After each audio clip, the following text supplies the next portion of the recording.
is a collection of British cars. For the most part, they're classic vehicles. They're vehicles that were built in the 50s, 60s, and 70s, and that's the bulk of what's here.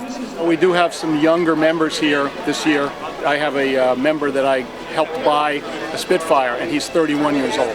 It's nice to see another generation finding some appreciation for these vehicles.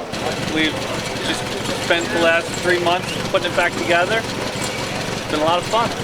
My daughter and son-in-law bought a raffle ticket at the Heightstown Fire Department fair for $20.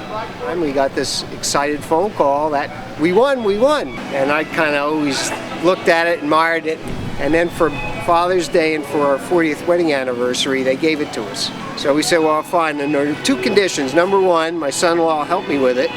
And number two, they'll take it back when we're done with it. And we now have it for, we hope, quite a few years. During the latter part of the 1970s, this car and its driver were the fastest cars in its class, which is E-production at Bridgehampton, and this particular car actually held the course record for E-production in Bridgehampton. This car was restored in my garage. Now the motor is a race motor prepared by Mike Cush from Hourglass Motorsports. In vintage racing, they don't allow modifications like coilover shocks and modern disc brakes or anything like that. The car is disc brakes, but everything in this car is period correct. It's the original brakes, it's the factory shocks.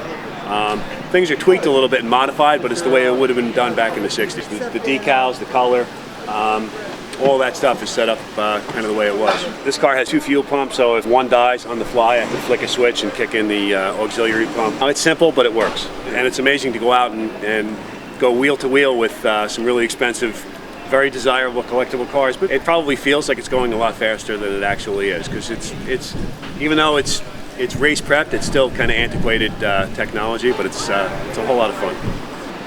Morgan three-wheeler was the only British car that my tall husband could fit in, and we could also fit the dog in the back seat. Our Morgan is not just for show. We drive it to the grocery store, to the dry cleaner, just around town to do errands. Originally, Morgan came out with a three-wheeled car because in England, cars were taxed based on how many wheels they had. So if you were four wheels, you were taxed higher. If you were three wheels, you were classed as a motorcycle, and your taxes were less. It was in the movie Arthur with Dudley Moore. This was the grandmom's car.